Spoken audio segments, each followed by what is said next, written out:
boa tarde a todos.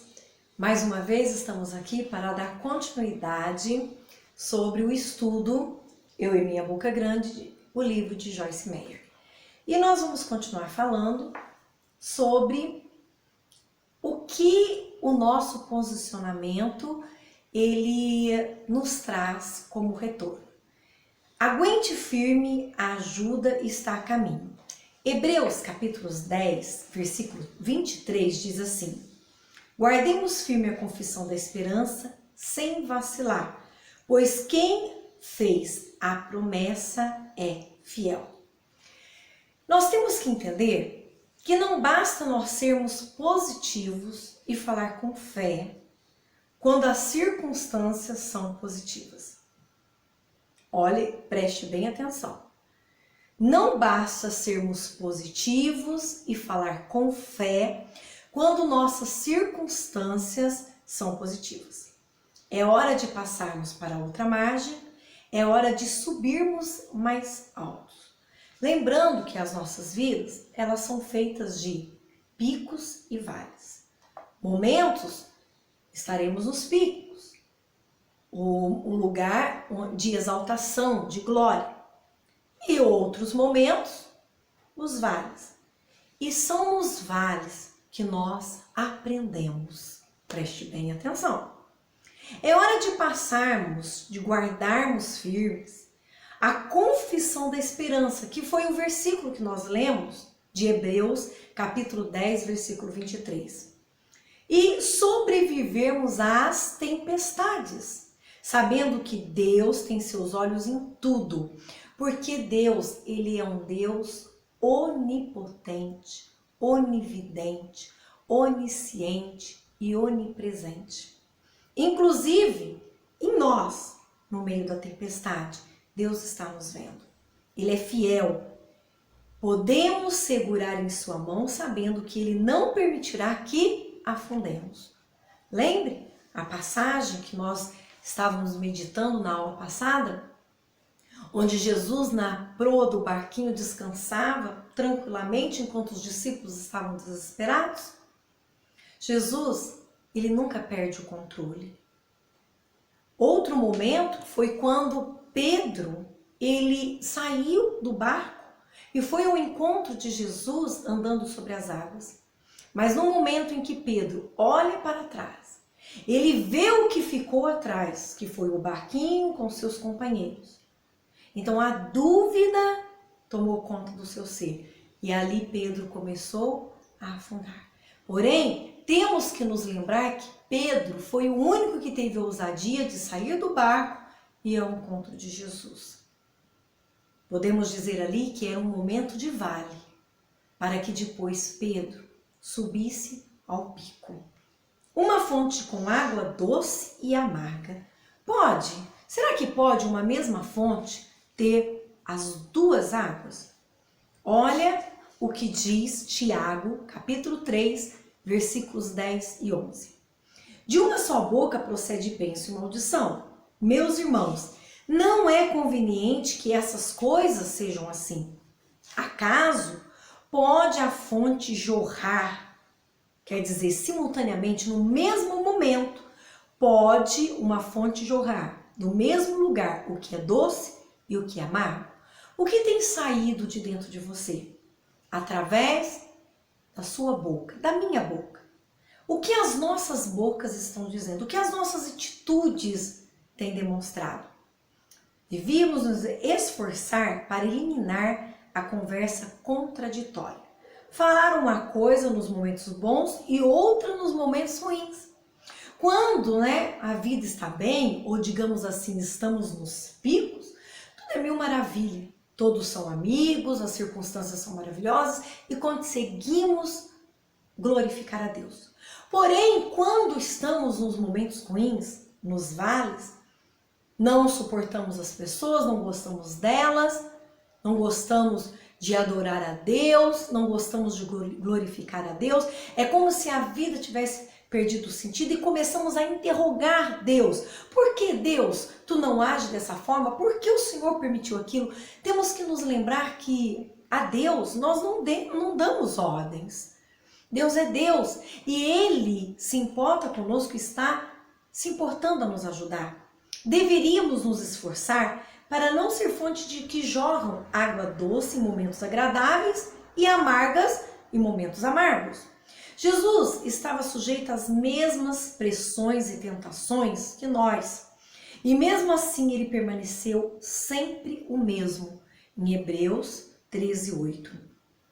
Jesus teve de disciplinar sua língua e sua conversa durante as tempestades da vida, e nós também devemos fazer o mesmo, porque Jesus em muitas situações ele estava sendo provado.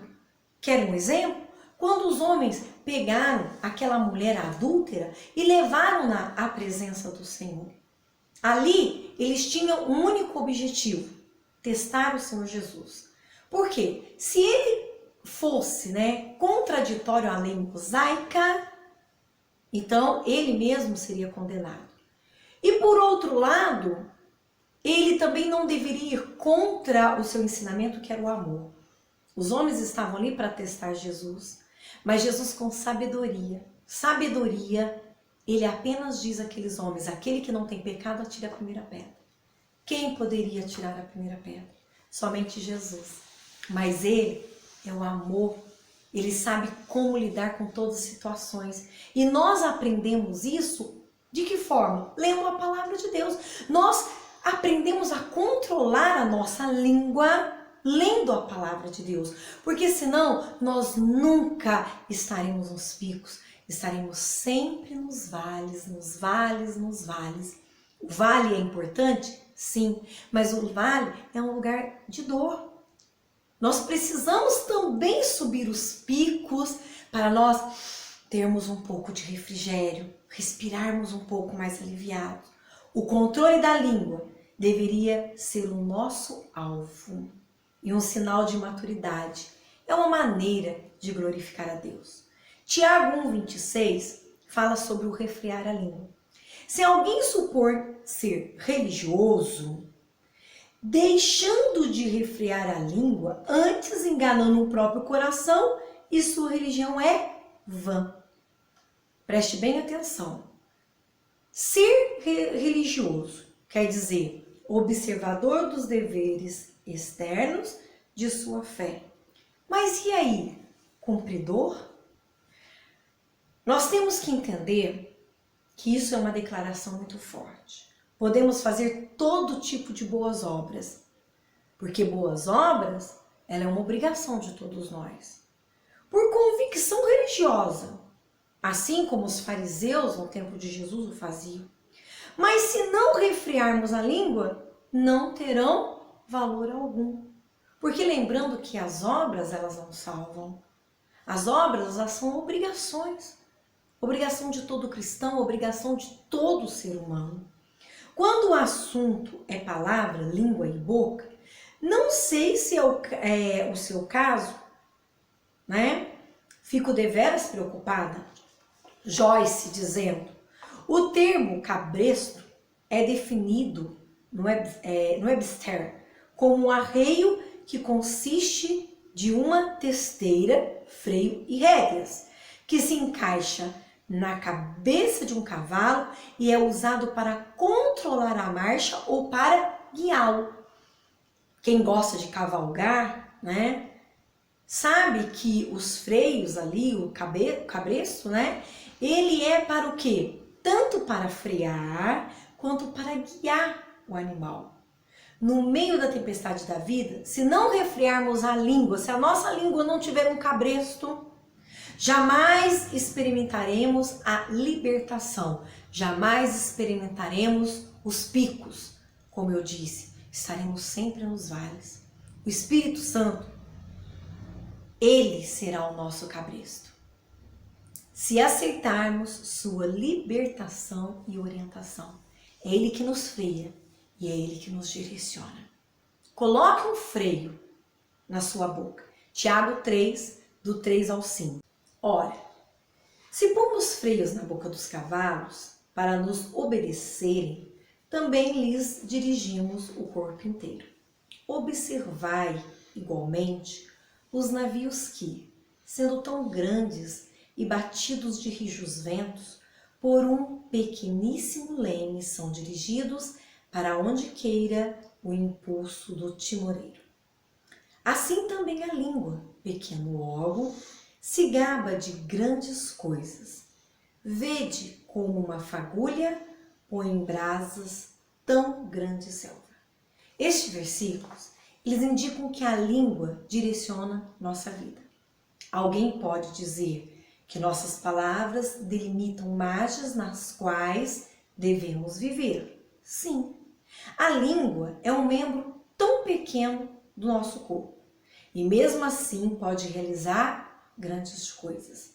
Seria maravilhoso se fossem somente coisas boas, mas infelizmente não são apenas boas.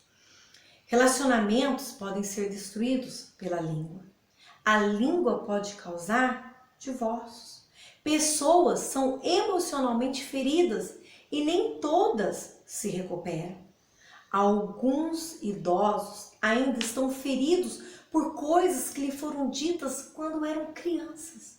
Sim, a língua pode ser um pequeno órgão, mas puxa quão poderosa ela é. O freio, que é colocado na boca de um cavalo, também é muito pequeno. Ele é pequeno. Ele pode ser definido assim, a peça de metal de um cabestro que controla e reprime um animal, algo que controla. Precisamos de um freio na boca, mas não será colocado de maneira forçada. Devemos querer, porque não somos como um animal, que ali o domador, o cavaleiro, ou então o seu proprietário ali vai e coloca. Sem o animal desejar, o Espírito Santo não vai fazer isso conosco. Precisamos desejar. O Espírito Santo funcionará como um freio, se escolhermos sua direção. Quando começarmos a falar coisas erradas, nós o sentiremos puxar na direção correta. Ele está sempre trabalhando em nós para nos manter longe dos problemas. Seu ministério é para ser muito valorizado. O Espírito Santo como freio e um cabresto. Salmo 32:9. Não sejais como cavalo mula, sem sentimento, os quais com freios e cabrestos são dominados. De outra sorte não te obedecem. De outra sorte não obedece. É necessário serem dominados. O Espírito Santo não nos quer dominar, ele quer nos ajudar. O cavalo, ele obedece sob o comando do cabresto, que ele controla o freio na boca. Se obedecer, sofrerá. Se ele não obedecer, sofrerá grande dor. Acontece o mesmo em nosso relacionamento com o Espírito Santo. Ele é o cabresto e o freio em nossa boca, se nós assim desejarmos. Ele, o maravilhoso Espírito Santo, deveria estar controlando as rédeas da nossa vida. Ao seguirmos sua ordem, chegaremos ao lugar certo e ficaremos fora de todos os lugares errados. Mas se fizermos o contrário, sofreremos muito. O que você e eu desejamos? Sofrer?